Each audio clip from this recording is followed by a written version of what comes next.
Hola, muy buenas tardes a todos. Es un gusto para mí estar en este webinar sobre alimentación saludable.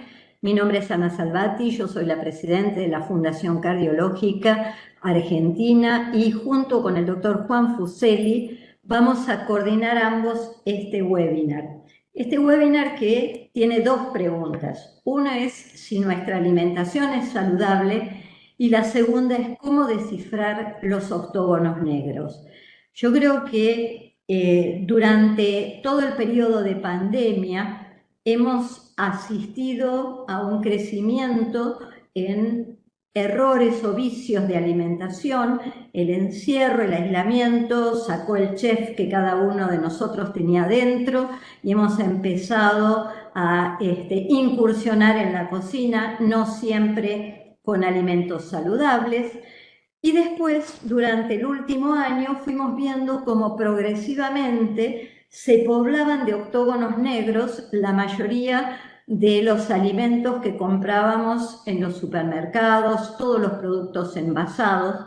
Y la gran pregunta es, ¿qué tenemos que hacer? ¿Cómo los tenemos que leer? ¿Qué tenemos que entender de cada uno de estos? Entonces nos pareció que era una gran oportunidad pedirle a la licenciada María Emilia Macei, licenciada en nutrición y docente de posgrado, y realmente una capa total en lo que es nutrición, que nos explicara un poquito todos estos conceptos de alimentación y cómo teníamos que empezar a leer los etiquetados. Y después de ella vamos a hacer debate con ustedes, aquellos que quieran enviar preguntas por el chat, y tenemos un grupo de cardiólogos que le van a transmitir a Mima inquietudes propias e inquietudes de todos los días del consultorio. Así que yo le voy a pedir a Juan Fuseli que presente a este grupo de especialistas que nos acompañan y así después de eso ya le damos paso a María Emilia para que empiece a contarnos sobre alimentación. Juan, por favor. Gracias, Ana, por esta introducción. Gracias, Mima, por estar con nosotros hoy aquí. Y bueno, nada, mi rol en este momento es de presentar a los colegas cardiólogos que van a funcionar como panelistas. Vamos a tener con nosotros a la doctora Analía Chieri. Analía es cardióloga, como la inmensa mayoría de todos nosotros, especialista en hipertensión arterial. El doctor Enrique Feynman, que es médico cardiólogo, especialista en insuficiencia cardíaca. Ambos ellos miembros de la Fundación Cardiológica Argentina. Por otro lado, también vamos a contar como panelistas con la doctora Paula Pérez Stearns. Paula es cardióloga especialista en insuficiencia cardíaca y magíster en diabetes. Y por otro lado, vamos a contar con la participación de la doctora María Soledad Palacio, que también es directora o actualmente directora del Consejo de Cardiogeriatría de la Sociedad Argentina de Cardiología. Es un placer para nosotros contar con la colaboración de todos ustedes y dicho esto, vamos a pedirle a Mima que podamos avanzar con su presentación. De nuevo, muchísimas gracias por prestarte a colaborar con nosotros.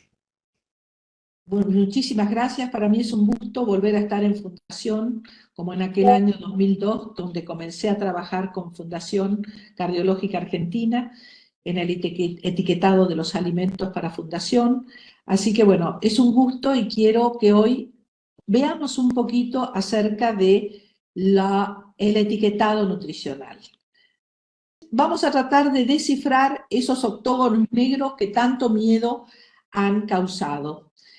El etiquetado frontal es una advertencia sobre el consumo, debido a que el consumo excesivo de azúcares, grasas saturadas, ha generado problemas de salud pública que se asocian con algo que conocemos como enfermedades crónicas no transmisibles, es decir, que son las que afectan a la población, fundamentalmente el sobrepeso y obesidad, la diabetes, la hipertensión arterial, las enfermedades vasculares, enfermedades cardíacas, enfermedades cerebrales, enfermedades renales.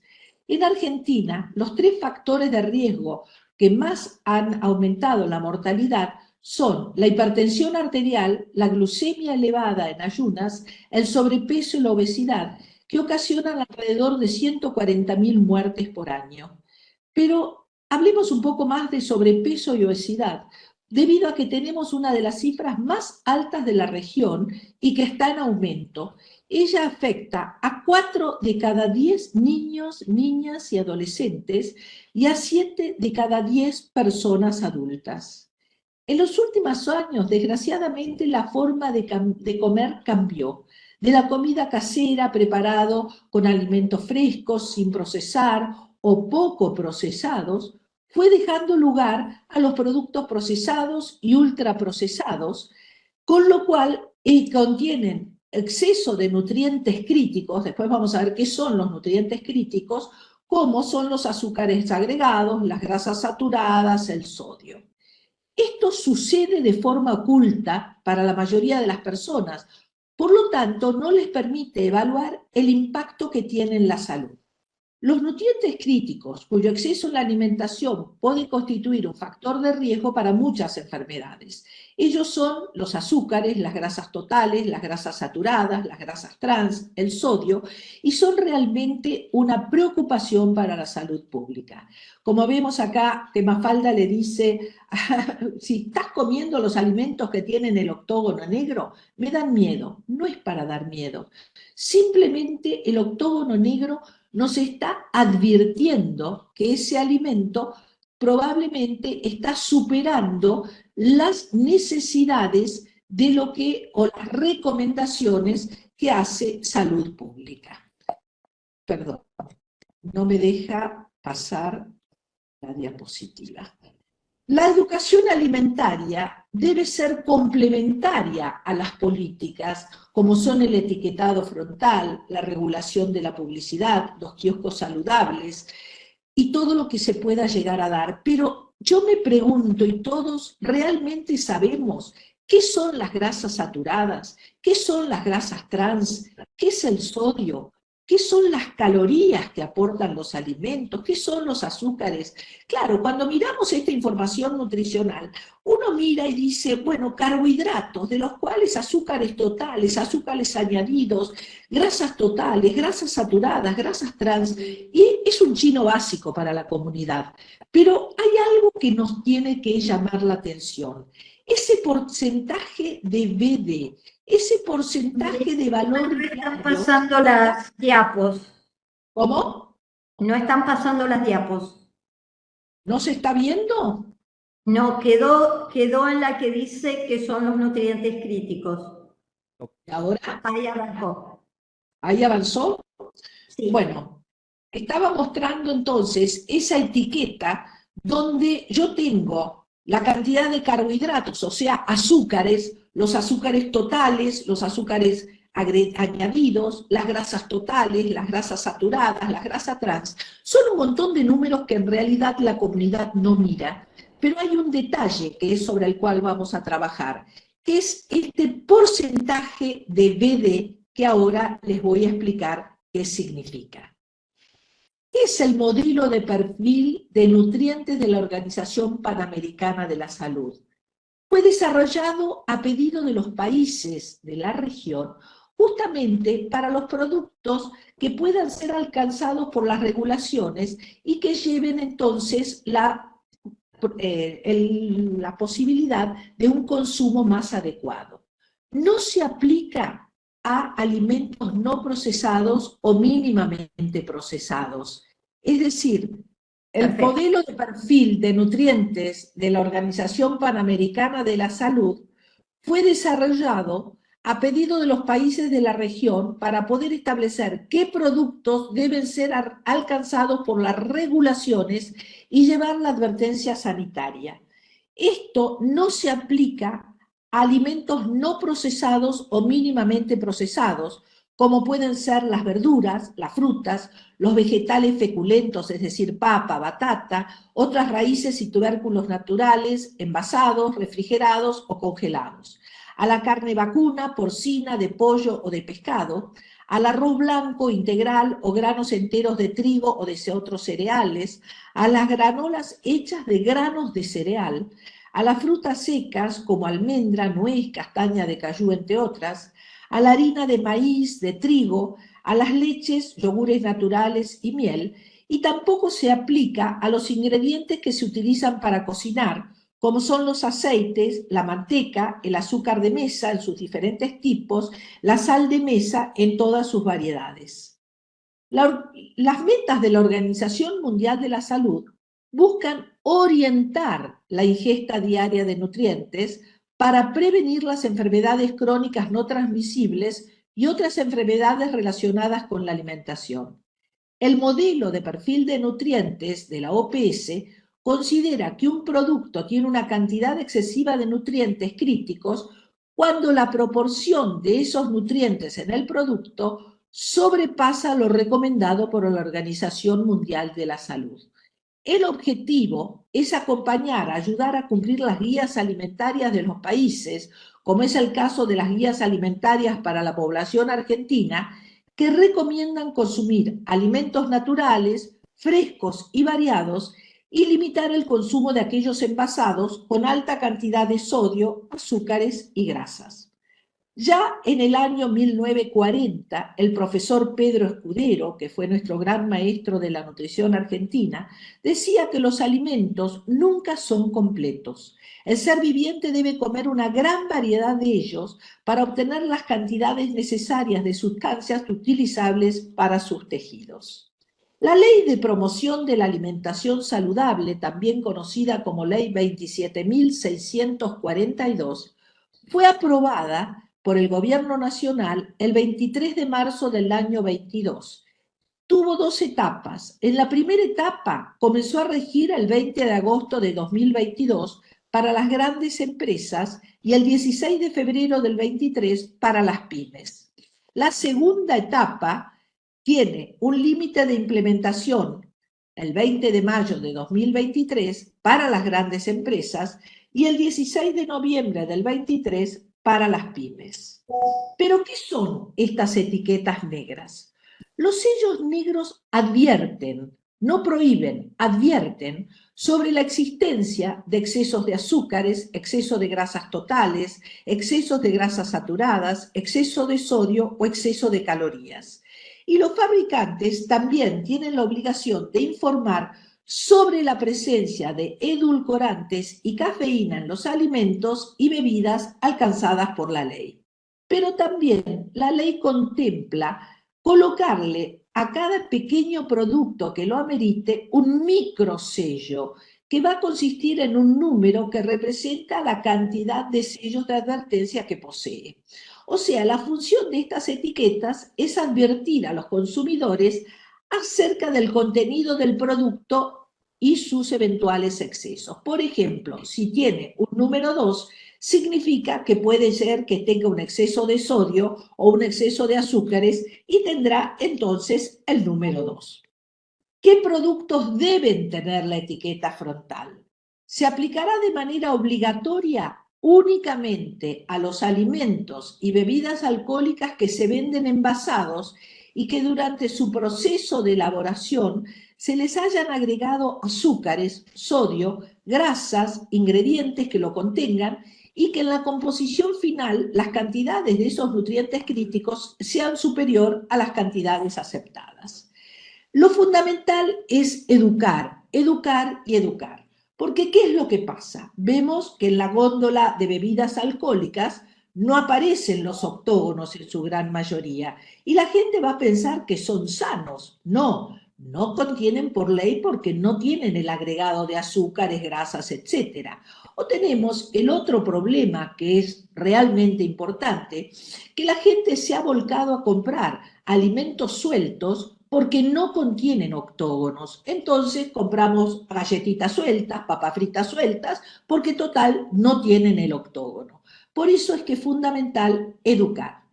¿Qué alimentos entonces tenemos que tener claro que no necesitan ser rotulados? Las bebidas alcohólicas, los aditivos alimentarios y los coadyuvantes tecnológicos que se le agregan a los alimentos, las aguas minerales naturales y las demás aguas destinadas al consumo humano, la sal común de mesa, el café, la yerba mate, el té y otras hierbas que no tengan agregado de otros ingredientes, el azúcar común, los aceites vegetales y los frutos secos como las almendras, nuez, castañas de cayú, etc. Pero ¿cuáles son los límites de esos nutrientes críticos? Ya a partir del año 2020, en la última exposición de la Organización Mundial de la Salud, estableció que la ingesta de los nutrientes críticos que proporcionan energía no deben superar por día el 10% de los azúcares libres y que nos traería un mayor beneficio si no superan el 5%. El 10% de las grasas saturadas, el 30% de las grasas totales que aporte el alimento y el 1% de las grasas trans.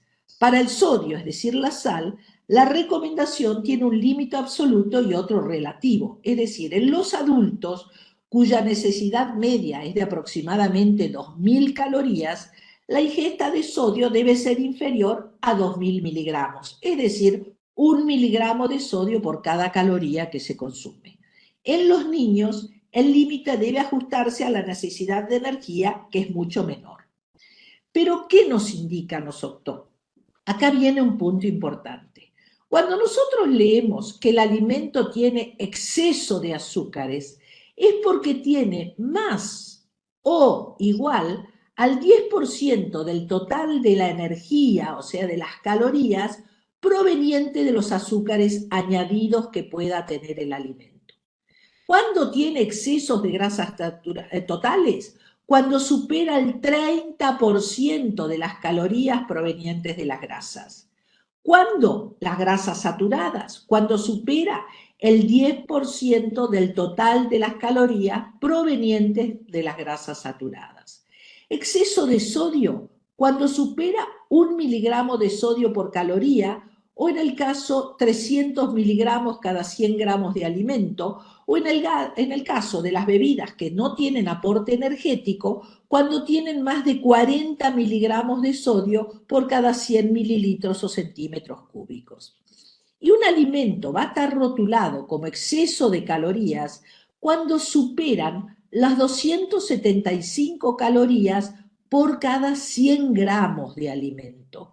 Y en el caso de las bebidas que no tienen alcohol, cuando esto supera las 25 calorías cada 100 mililitros de bebida.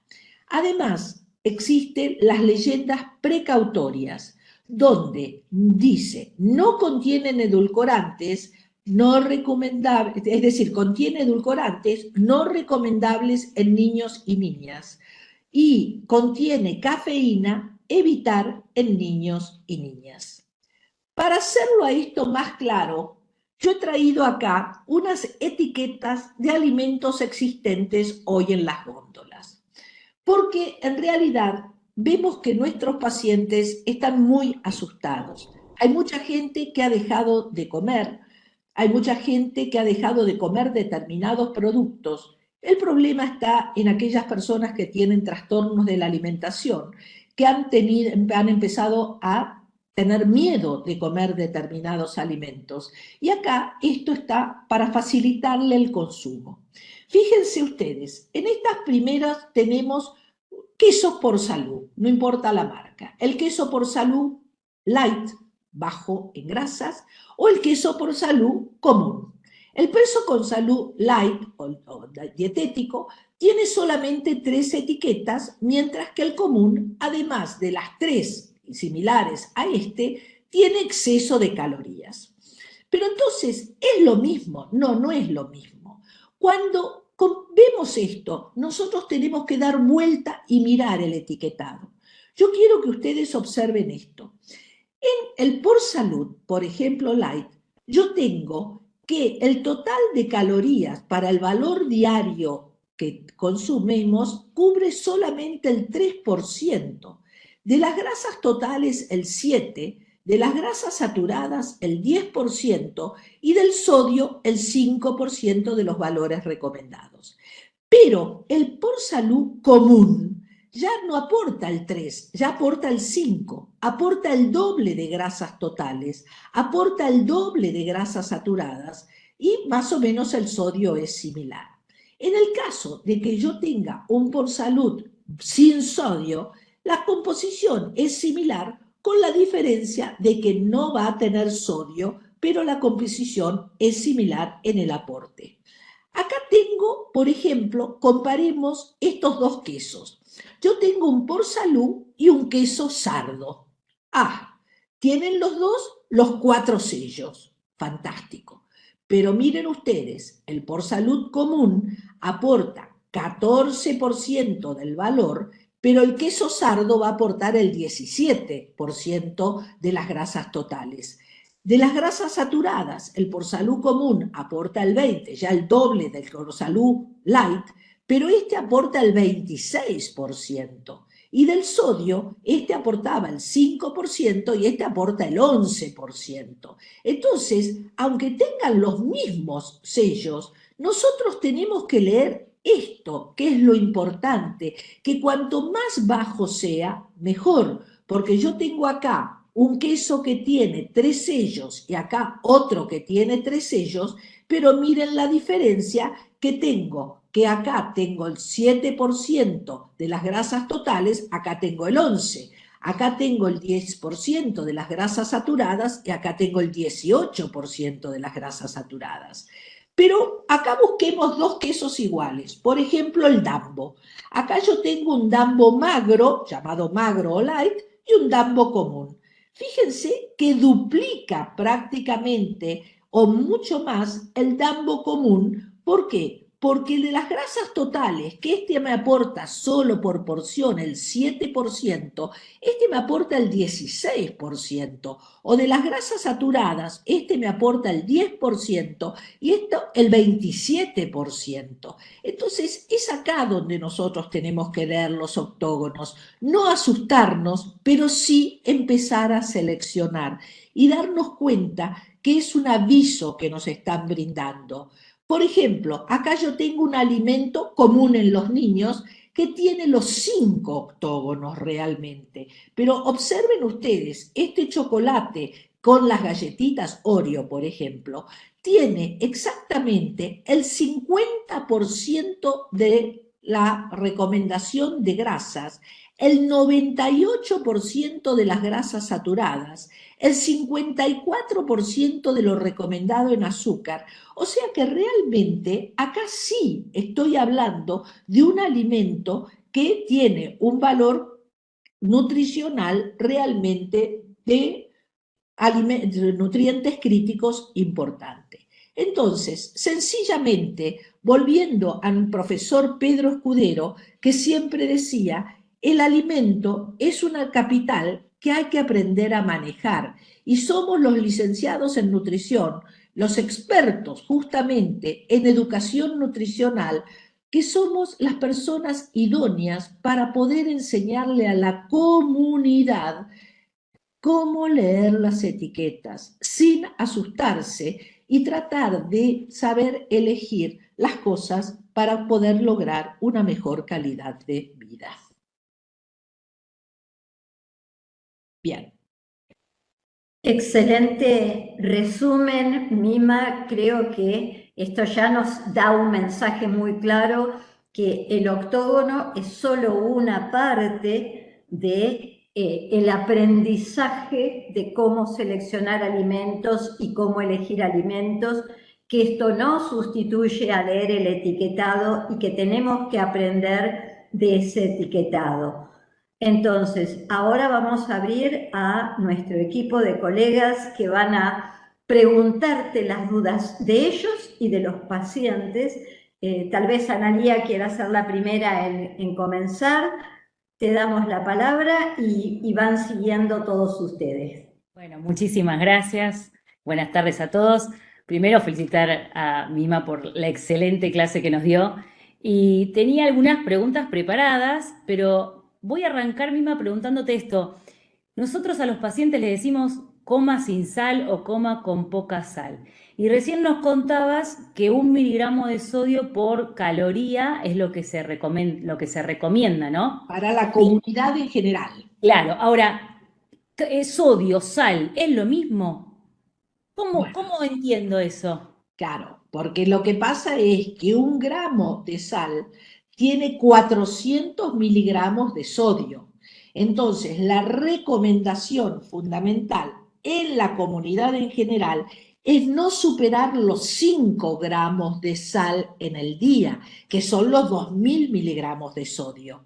Lo que pasa es que en Argentina estamos comiendo muchísimo más. Estamos prácticamente, en vez de 5, en 12 gramos de sal por día. Entonces, ¿qué pasa?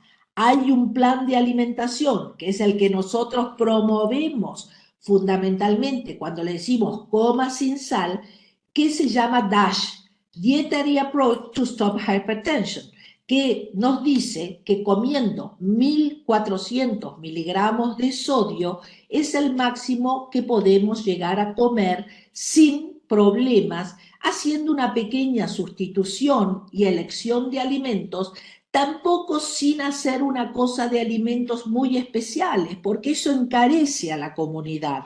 Y la dieta DASH tiene 3 cosas fundamentales: tratar de comer alimentos que aporten mucho potasio, es decir, frutas y verduras, tratar de comer alimentos que aporten calcio y tratar de comer alimentos que aporten magnesio. Por eso es tan importante el grupo almidones, el pan, las pastas, los cereales. No se deben estar prohibiendo ni aún en los planes para bajar de peso. Deben ser limitados porque aportan esos nutrientes que es el magnesio tan importante y que nos aportan vitamina B para el sistema nervioso. Si nos falta vitamina B, estamos ansiosos, de mal humor, angustiados, deprimidos. Y la gente cuando hace dietas para bajar de peso, por ejemplo, no come pan. O come la galleta de arroz que tiene un índice glucémico altísimo y que lo va a engordar muchísimo más. Entonces, cuidado con las modas dietéticas. Volvamos a las cosas naturales. Y Mima, y entonces, ¿cómo le contamos al paciente cómo se representan esos 5 gramos de sal que podemos comer en el día? ¿Cómo lo cuenta? Bueno, lo que pasa es que los alimentos nos van a estar aportando una cantidad de sodio sumamente importante. Lo que le pedimos al paciente de ese total de sodio que tiene permitido, que evite el salero, que cocine sin sal y que en todo caso en un blister de aspirina ponga la sal. Eso es 1 gramo de cloruro de sodio, esos son 400 miligramos de sodio, y entonces puede estar aderezando el alimento con ese blister de aspirina de sal y no está comiendo algo que no quieren comer porque no tiene sabor. Pero además existen otros condimentos. El hecho de incorporar hierbas, especias, jugo de limón. El jugo de limón aumenta el sabor del alimento y evita el consumo de sodio, de sal. Entonces, lo que hay que enseñarle a la gente es, primero, a cocinar sin sal y tratar de utilizar una gran paleta de condimentos, hierbas y especias que vienen sin sal agregada, de manera de poder utilizar mucho más sabor. Pero hay algo que quiero que no se nos escape. Cuidado con las sales saborizadas. La sal saborizada es sal con agregado de apio, sal con agregado de cebolla, es cloruro de sodio, es sal de mesa. Una cosa es la sal sin sodio y otra es la sal saborizada. Mima, ¿y la sal del Himalaya? Es sodio. Entonces, no recomendamos nada de eso. No, usemos la sal de mesa común y corriente, medida, que tiene la cantidad de yodo que nuestro país necesita para evitar el bocio, y estamos utilizando alimentos baratos. No nos vayamos por las ramas gastando plata en alimentos que no corresponden. Las modas dietéticas están haciendo que la gente gaste muchísimo más de lo que tiene que gastar para alimentarse correctamente. Muchísimas gracias, Mima. Tengo más preguntas, las dejamos para después. Mima, esto responde a una pregunta que estábamos recibiendo del público casualmente, porque acá nos preguntan 2 cosas. Si la sal viene solo en el sodio o en los alimentos, y vos lo acabas de contestar. Y la segunda parte de la pregunta es si comer con poca sal produce hipotiroidismo, y vos lo acabas de contestar al decir que con el consumo sugerido, el aporte que ya tiene de yodo en la sal alcanza como para evitar el bocio. Exacto. Y es por ley nacional. Por eso hay que tener mucho cuidado con las sales importadas, porque muchas de esas sales que se venden importadas no cumplen con la ley del aporte de yodo. Mima, yo te puedo hacer una pregunta más. Sí. Viste que está de moda, como vos bien hablaste recién, esto de del ayuno intermitente, y hoy en día muchos pacientes lo están haciendo. El ayuno intermitente, vos que sos especialista en esto, ¿nos obliga a nosotros los médicos decirle al paciente que tome los remedios de otra forma? Es decir, si está en ayunas y su ayuno termina al mediodía, los remedios que nosotros como cardiólogos le decimos, se levanta y se toma los remedios de la presión, Lo ¿lo tiene que puede tomar, tomar igual? lo tiene que tomar igual, lo tiene que tomar igual. Es decir, los horarios de los medicamentos son sumamente importantes y si el médico indica un remedio de una manera determinada, no podemos cambiarlo a nuestro gusto.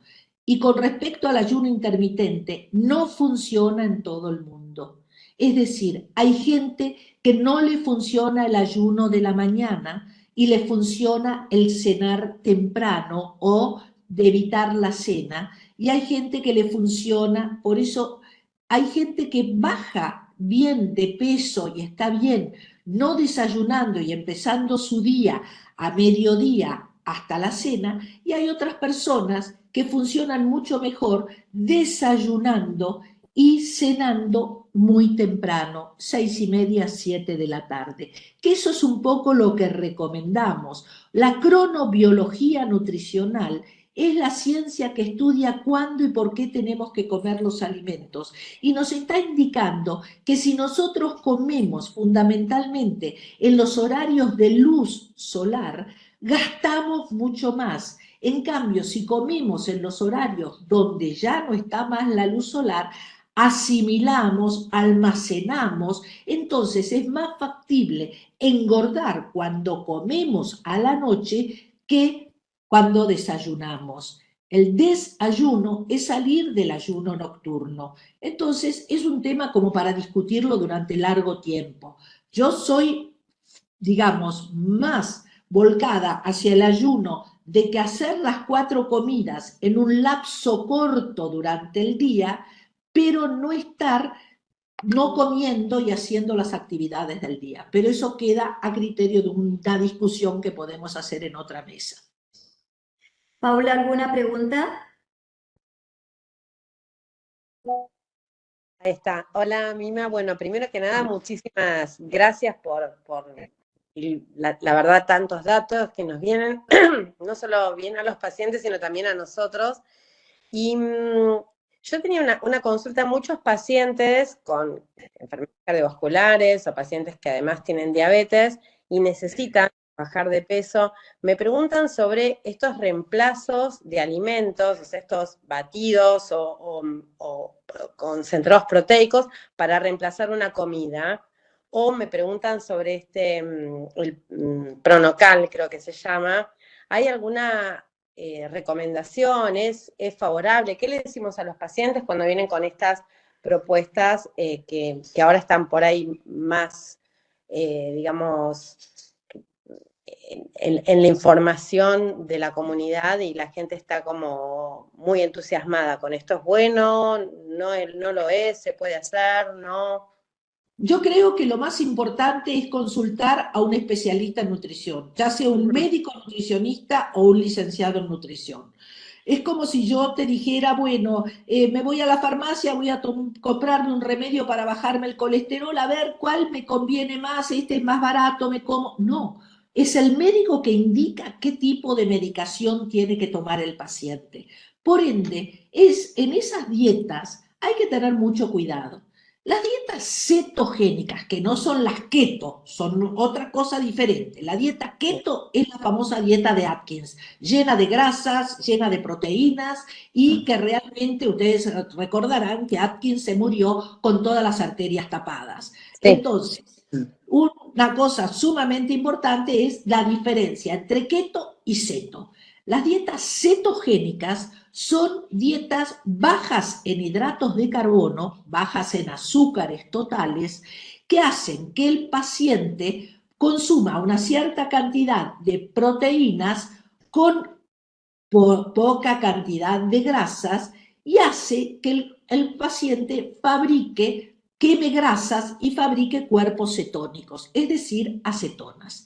Esa dieta cetogénica existe hace más de 100 años, que es la que se utilizó y se utiliza en los pacientes epilépticos muy resistentes, que evita el ataque de epilepsia. O sea que son dietas usadas desde hace mucho tiempo.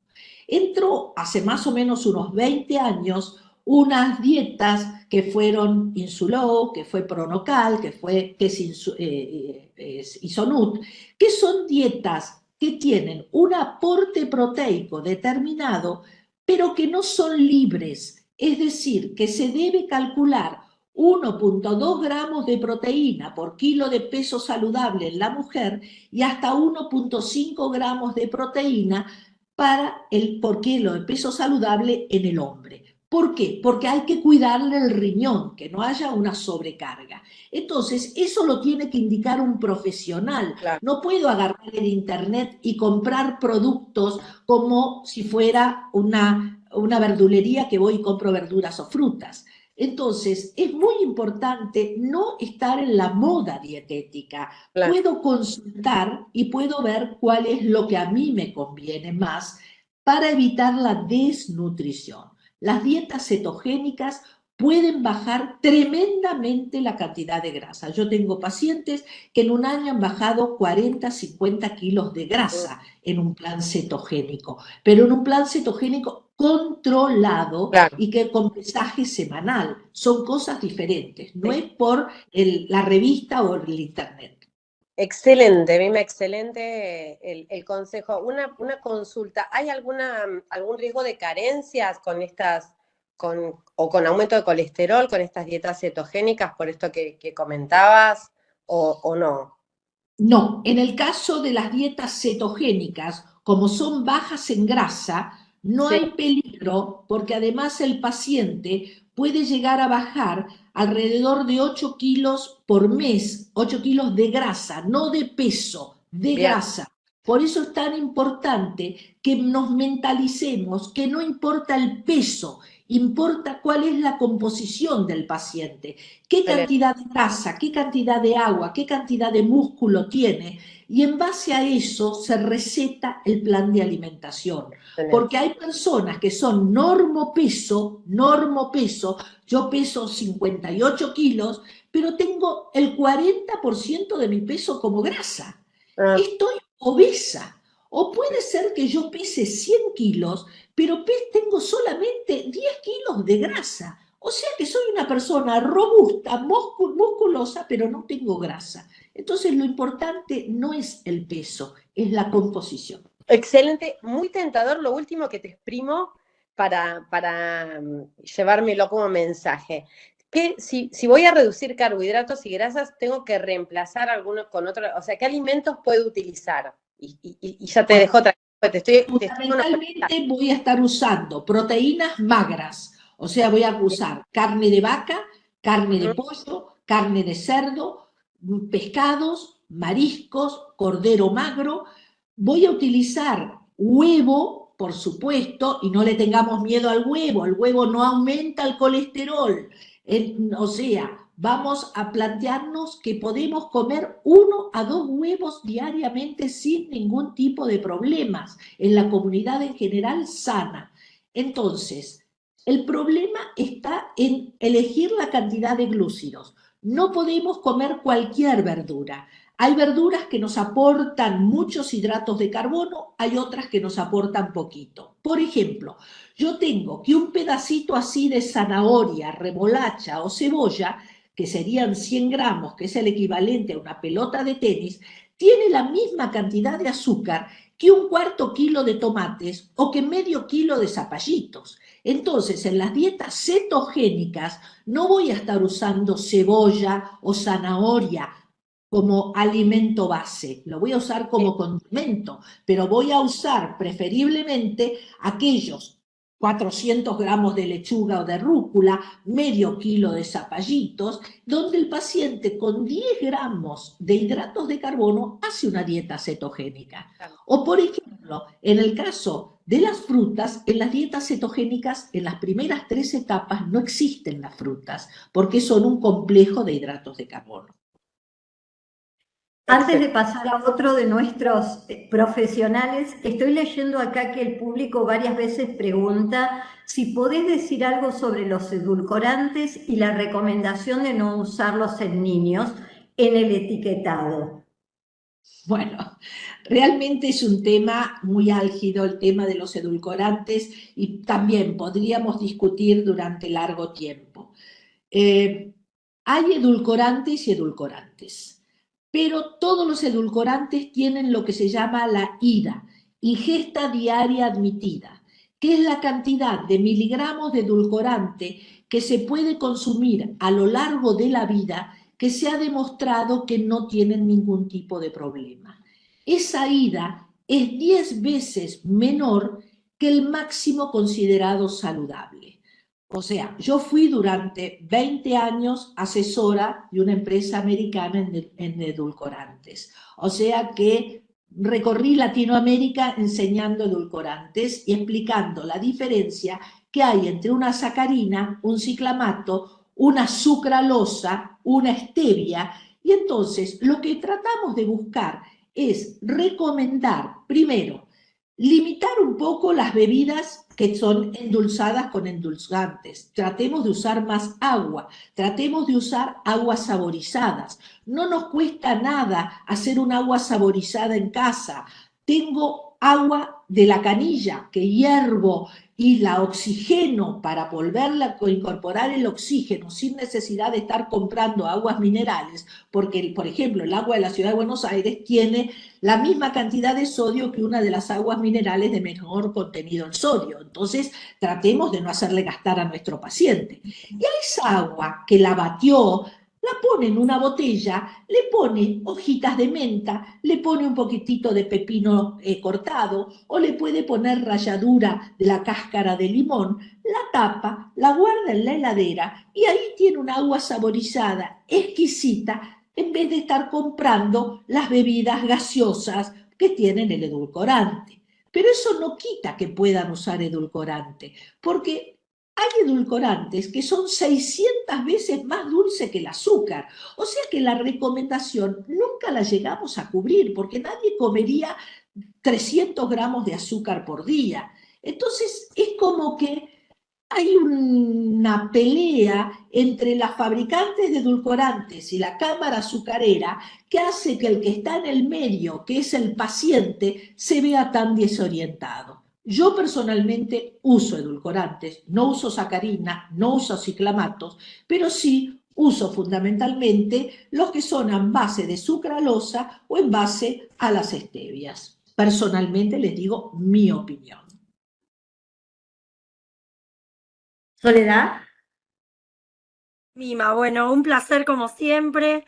En una oportunidad hablamos sobre, bueno, hago cardiología geriátrica, entonces tengo un gran problema que son las tablas y su micro tamaño para que mi población de pacientes mayoritaria pueda lograr, y creo que muchos de los que nos están ayudando, cuesta leer esas micros tablas detrás de los alimentos. Entonces, y teniendo en cuenta que los octógonos no son representativos con semáforos, ¿cómo puedo orientar ante esta dificultad para que puedan elegir si hay alguna herramienta o va a seguir siendo por el momento un desafío? Es un problema muy grande, es decir, a mí me encanta el etiquetado inglés, que además de proporcionar el porcentaje, tiene las luces del semáforo.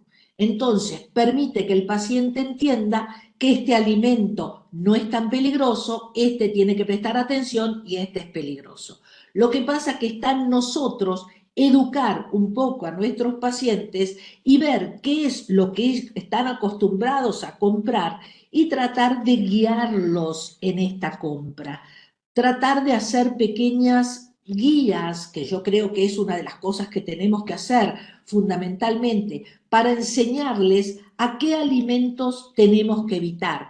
Pero estoy de acuerdo que el etiquetado es difícil de leer, pero si podemos leer los ingredientes, el listado de ingredientes que tiene un alimento está listado de mayor a menor. Entonces, si yo miro la etiqueta y veo que el primer ingrediente es sal, ese alimento es muy alto en sodio, no me conviene. Hablemos de los calditos. El primer ingrediente es sodio. Entonces, el caldito comercial, el paciente hipertenso, el paciente que tiene un problema cardiológico, no lo debe usar.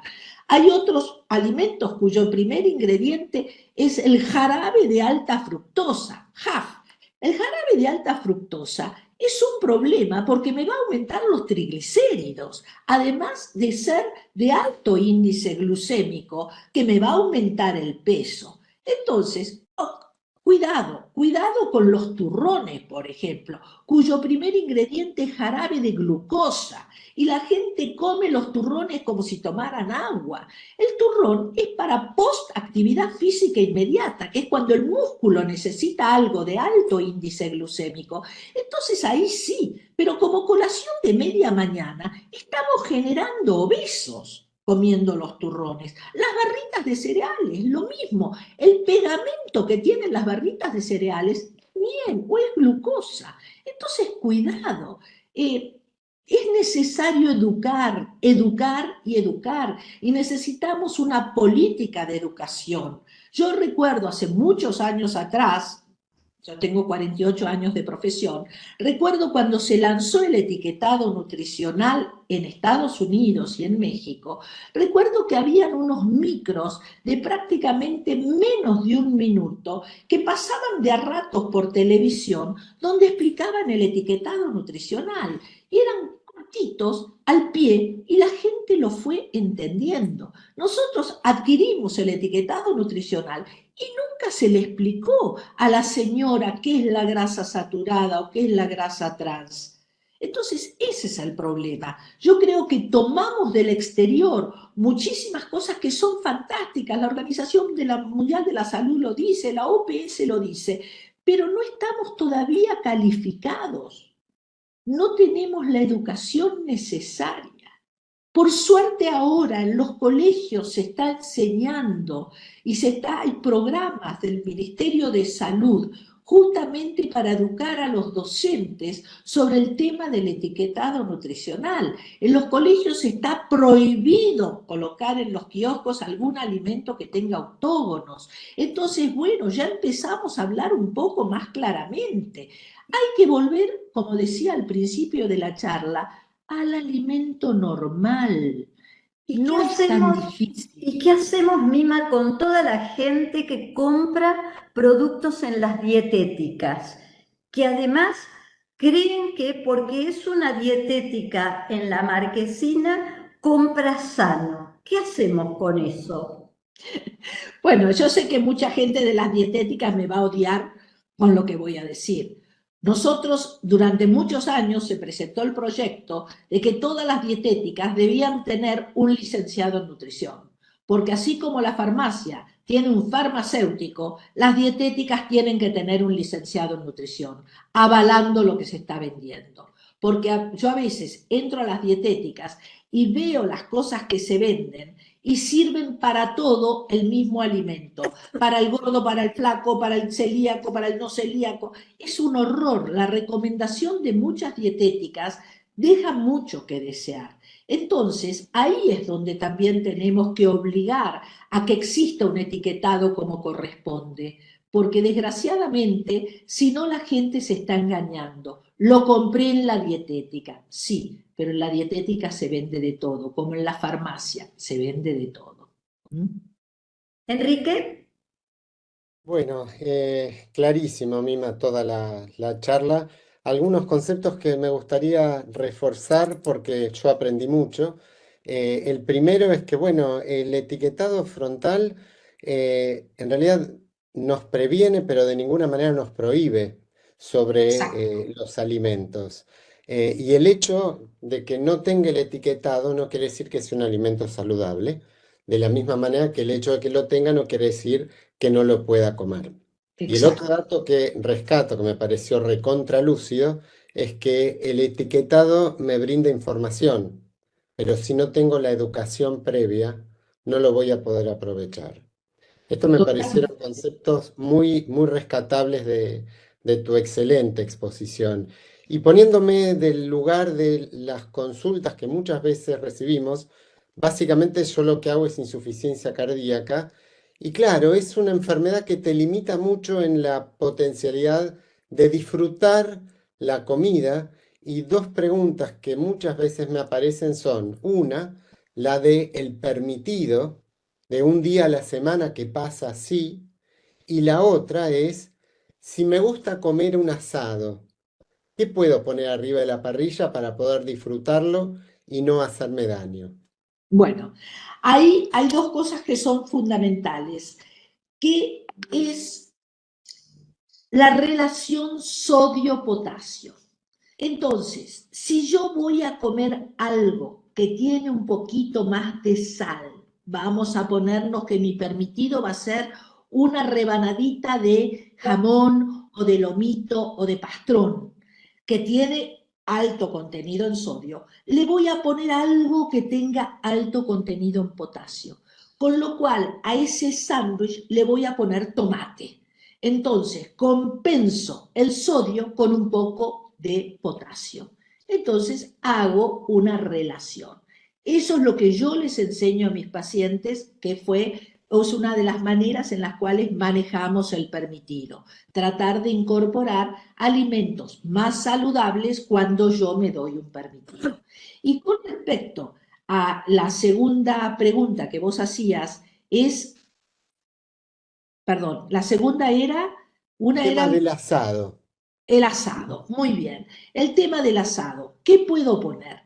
Las carnes normalmente no son altas en sodio. Tienen sodio. El sodio es vida. No existe nada que no tenga sodio, salvo el azúcar o el aceite. Todos los alimentos tienen sal. Entonces, ¿qué es lo que ocurre? Lo que vamos a buscar es moderar el consumo de carnes naturales. No voy a usar chorizo, no voy a usar morcilla, no voy a usar vísceras, porque eso va a tener alto contenido en grasas, o en el caso de las morcillas y los chorizos tienen un agregado importante de sodio. Y lo voy a siempre complementar con algún alimento que tenga alto contenido en fibra y que sea bajo en sodio. Entonces, dentro de los alimentos, yo tengo alimentos que son muy bajos en sodio. Entonces voy a aprovechar una rúcula, voy a aprovechar una lechuga, voy a aprovechar un tomate, voy a ser precavido con la zanahoria que tiene un poquito más de sodio, voy a ser precavido con la selga que tiene un poquito más de sodio. Es decir, eso es lo que le tenemos que enseñar a nuestro paciente con problemas de insuficiencia cardíaca. ¿Cuáles son los alimentos naturales que tienen más sodio o menos sodio? El melón es una fruta tan dulce porque tiene un alto contenido en sodio. Entonces, la zanahoria es dulce porque tiene un alto contenido en sodio. Entonces, no me tengo que basar en el sabor que tiene el alimento, sino que enseñarle la composición de a nuestros pacientes.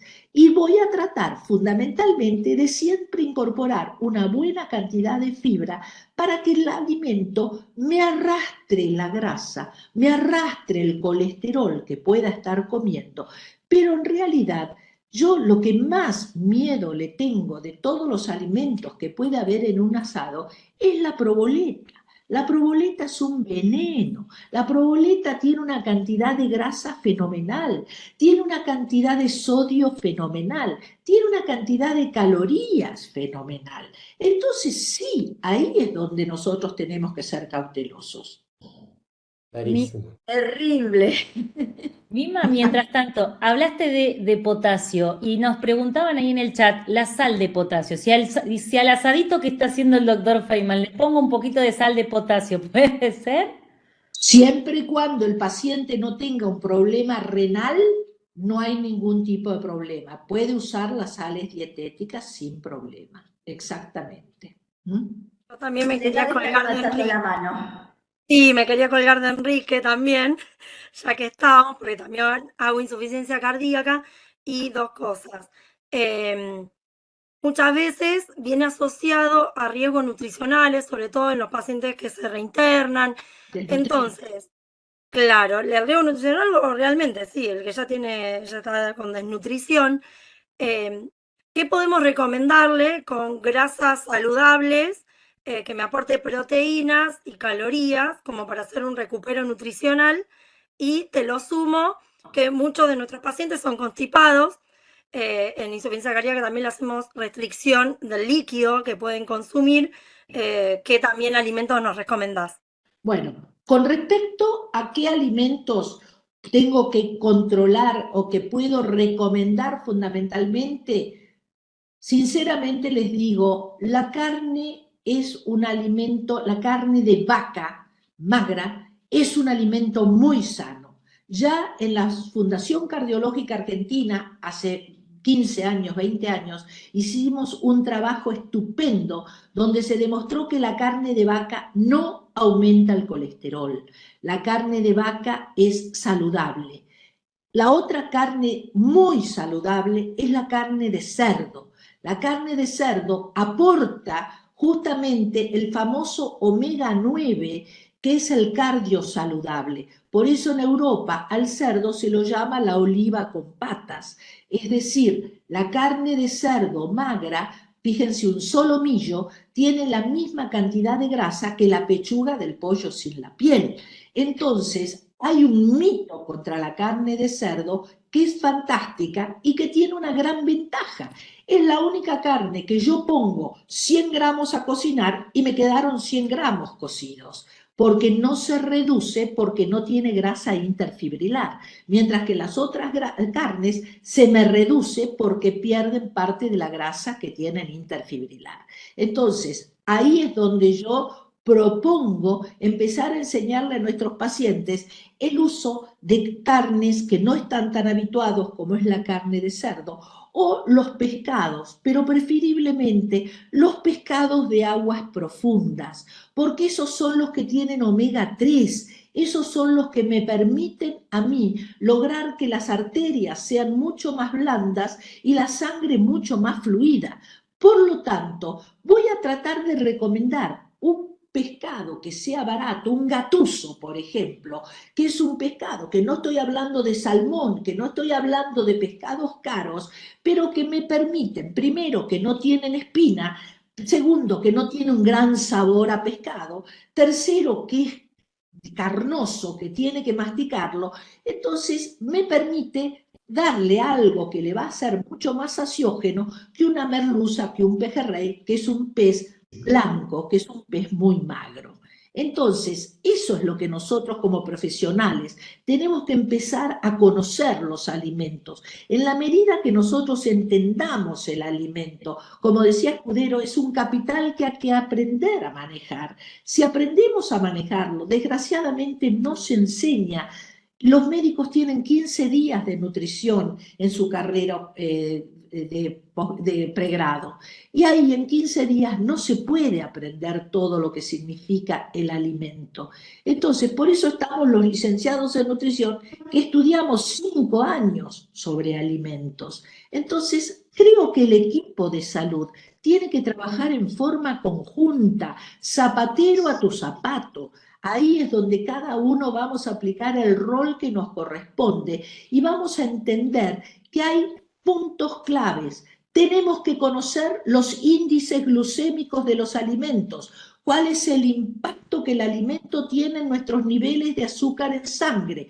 Cuando un alimento me sube la glucemia rápidamente, me va a subir el colesterol, me va a subir la presión, me va a subir la diabetes, me va a aumentar el hígado graso, que son todos problemas reales importantes. Tengo que aprender el índice de heterogenicidad que tienen los alimentos, es decir, cuáles son los alimentos más malignos que existen, no por la cantidad de grasa que tienen, sino por el tipo de grasa. Hay 3 eslabones de grasas saturadas, que son el láurico, el mirístico y el palmítico, que son netamente heterogénicos. Y entonces hay alimentos que son muy ricos en ellos. Por eso es que los quesos deben ser utilizados con mucha prudencia, porque justamente son ricos en ese tipo de grasas. Y el tercer punto que tenemos que conocer, además del índice de heterogénico, el índice digamos, el índice glucémico que aporta el alimento, es entender que el organismo tiene un ritmo biológico y que ese ritmo biológico no lo podemos cambiar. Yo me compré un auto naftero y no le puedo poner gasoil porque lo voy a arruinar, no me va a funcionar.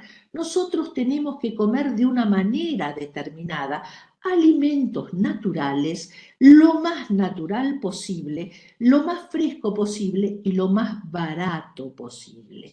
Hoy está más barato el zapallito, uso zapallito. Mañana está más barato la berenjena, uso la berenjena. Pero no voy a comprar el tomate a 1.200 pesos el kilo. Voy a tratar de que todos comamos más saludable. Voy a usar mandarina, que es una fruta de estación y que está barata. Sí. ¿Tiene vitamina C? Sí, pero no voy a comprar la frutilla que sale 2.000 pesos el kilo, porque también tiene vitamina C. Eso es lo que tenemos que enseñarle. Excelente. Mima, nos preguntan cuál es el porcentaje de grasa que debería tener una persona, el porcentaje de grasa saludable. Bien, depende de si es hombre o es mujer. Los hombres se considera, a través del estudio de la bioimpedancia, que tienen que tener alrededor del 13 al 23% de la composición corporal como grasa. En el caso de la mujer, como estamos preparadas para la maternidad, tenemos una mayor proporción de grasa que oscila entre el 17 y el 27% del peso corporal. Entonces, lo ideal es que todas las personas tengamos entre 50 a 65% del peso como agua, entre un 20 a un 30% de masa magra que corresponde al músculo más el hueso y una pequeña proporción de grasa. Pero para el que no tiene la máquina de bioimpedancia, yo les pido un gran favor, tomen la cintura cardiológica. Es la mejor medida que existe. Simplemente 1 centímetro lo coloco entre la última costilla y la cresta de la cadera por el punto medio en expiración y eso lo divido por la altura de mi paciente. Eso me tiene que dar 0,50 o menos. Si me da más de 0,50, tengo riesgo metabólico, porque ahí hay grasa visceral, que es la grasa que más daño produce. Una persona puede tener pierna gorda, cola grande, pero si no tiene grasa abdominal, no va a tener tanto riesgo. En cambio, tengo un flaco bárbaro, pero que tiene panza, ese flaco con un índice de cintura talla mayor a 0,50 tiene un riesgo metabólico realmente importante. ¿Cuánta agua por día? Alrededor de 2 litros de agua es lo que se recomienda a la comunidad en general. Todo depende también del clima. En climas secos es un poco más. Si esa persona hace deporte, debe tomar un vaso de agua antes de ir a hacer el deporte para poder tener algo de líquido en la vejiga y tiene que tomar agua durante la actividad física.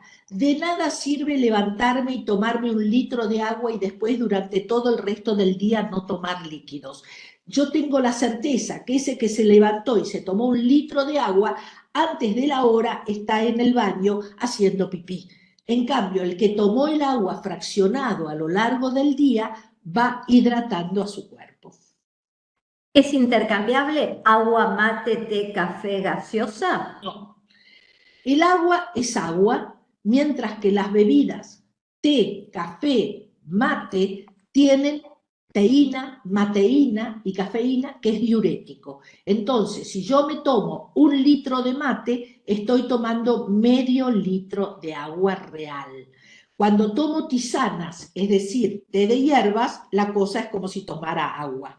Y cuando tomo gaseosas, cuidado, porque hay algunas gaseosas, las bebidas colas, que además tienen cafeína y tienen ácido fosfórico que nos reduce el calcio de los huesos. Entonces hay que usarlas con mucha precaución, porque no es que estén prohibidas, pero al tener ácido fosfórico dentro de nuestro cuerpo, debe ser regulado ese ácido a través del calcio. Por eso es que a los niños tratamos de evitar las bebidas colas justamente porque están en plena etapa de crecimiento. Una pregunta más que nos está llegando. Hay un paciente celíaco y le preocupó mucho lo que vos dijiste de las galletas de arroz. Los celíacos viven cambiando harinas de trigo por harinas de arroz y demás. ¿Qué sugerencia? Bueno, yo soy celíaca. O sea, uno de los temas más tremendos es que la galleta de arroz tiene el mismo índice glucémico que tomar Gatorade. Entonces, lo que uno trata de buscar es tratar de que la persona, los celíacos, tratemos de usar más panes hechos justamente con las harinas permitidas para que de esa manera todo lo que sea panificación va a ser de más lento índice glucémico. Ahora, fíjense ustedes un detalle que no quiero que se escape. Yo tengo 2 rebanadas de pan. A uno la tuesto y a otra no la tuesto. Cuando yo como el pan tostado, al masticarlo, se muele en pedacitos chiquititos, chiquititos, chiquititos, rápidamente se mezcla con los jugos digestivos y pasa a la absorción. Suben mis niveles de azúcar en sangre, el páncreas larga insulina y yo lo guardo como grasa. En cambio, el otro pan, que yo lo coloqué vuelta y vuelta en el tostador, pero quedó flexible, al masticarlo, en mi boca se forma una masa elástica. Esa masa elástica pasa al estómago y el estómago trabaja y lo va soltando gradualmente. Si yo calculo los índices glucémicos, la tostada tiene un índice glucémico de 73 y el pan integral sin tostar de 38. Entonces, ahí está la clave. Hay que cuidar la crocancia. Entonces, no es que tengo prohibidas las galletas de arroz, le voy a poner algo que enlentezca la absorción para que no parezca que estoy tomando bebidas con glucosa. Impresionante. Me dejas una pregunta, sé que no me dejaron hablar hasta aquí. Dale. No. Un temita, yo lo vi al doctor Feynman ahí haciendo la lista de la carne que iba a comprar el sábado para el asadito del domingo. Espero que después nos invite. Pero Tiene que la poner pregunta también concreta... verduritas, ¿eh? Puede poner Sí, verduritas en la parrilla. Sí. Estaba anotando ahí pimientos y demás. No, la pregunta misma tenía que ver al respecto de qué tipo de comidas, en qué horarios. O sea, pastas a mediodía, pastas a la noche, La cronobiología nutricional nos dice que proteínas a la tenemos noche. que empezar el día con proteínas. ¿Por qué? Porque nuestro cerebro necesita un tipo de neuromediadores llamados catecolaminas, que son los que van a hacer que nuestro cerebro sea mucho más activo, tengamos mucho más dinamismo, mucho más memoria y más concentración. Luego, a medida que avanza el día, necesitamos empezar a tener otro tipo de neuromediadores, que son las serotoninas, que son las que van a hacer que a la caída del sol tengamos mayor cantidad de melatonina para poder descansar y que nuestra neurona se regenere durante la noche con el sueño y mañana esté 0 kilómetros. Entonces, a la mañana empiezo con proteínas, preferiblemente a mediodía pongo los almidones, pongo la fruta. A la hora de la merienda puedo comer algo dulce, fundamentalmente, porque las serotoninas necesitan un transportador dulce, ese triptofano que forma las serotoninas necesita un transportador dulce.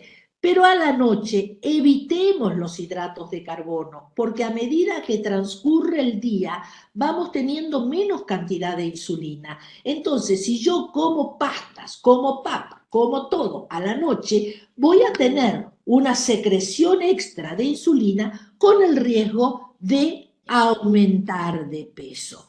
Entonces, cuidado. Ahí es donde necesito un asesoramiento de profesionales, porque ahí es donde nosotros cumplimos el rol de enseñarle al paciente qué alimento comer. Porque hay muchos mitos. La papa fría o la papa caliente, la papa fría o recalentada tiene un índice glucémico de 23, la papa recién hecha tiene un índice glucémico de 78, o sea que es casi como comer glucosa. Eso es lo que tenemos que aprender. Son cosas básicas. A ver, entonces hacemos la papa y el puré lo enfriamos. No, porque vos al comer purés, licuados, soufflés, tenés mayor opción de aumento de peso porque no hay trabajo digestivo.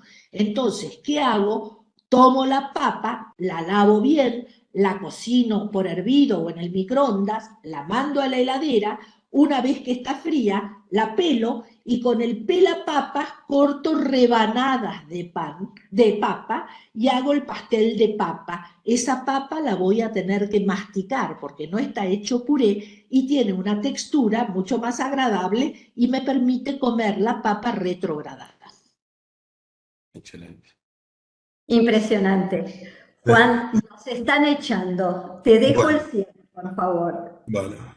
Bueno, nada, inmensas gracias, Mima. La verdad que te exprimimos. Yo no sé si te queda saliva o los 2 litros de agua para vos empiezan a partir de ahora por todo lo que tuviste que hablar a causa de todo lo que te preguntamos. Créeme que nos quedaron muchísimas preguntas pendientes y ojalá en algún otro momento podamos continuar esto que empezó hoy. Así que en nombre de toda la Fundación te agradecemos muchísimo tu predisposición a participar y colaborar con nosotros. Y por supuesto, digamos, el agradecimiento para todos aquellos que participaron como asistentes en esta charla, que fueron muchísimos. Y más allá de eso, si bien tuvimos algunas dificultades al inicio para poder sumarnos al webinar, la verdad que fue extremadamente valioso toda la información. Y de la misma forma quería darle algunos segundos de agradecimiento al Laboratorio Gador por haber creído en nuestra propuesta de que era necesario llegar a la población general con estas preguntas y entender que lo que es necesario para la población general y para los médicos es muy útil para todos. Así que mil gracias a todos, gracias Ana, gracias a todos los panelistas y nos veremos en una próxima actividad seguramente. Bueno, muchísimas gracias a todos. Gracias a ustedes por haberme permitido volver a Fundación. Gracias. Gracias, Mima, por estar siempre con nosotros. Muchas gracias, Mima. Gracias, buenas noches a todos. Gracias. Chao, gracias. Prometemos a la audiencia que va a haber más Mima en otro momento. La vamos a convencer. Gracias a todos. Gracias. Un abrazo grande, gracias.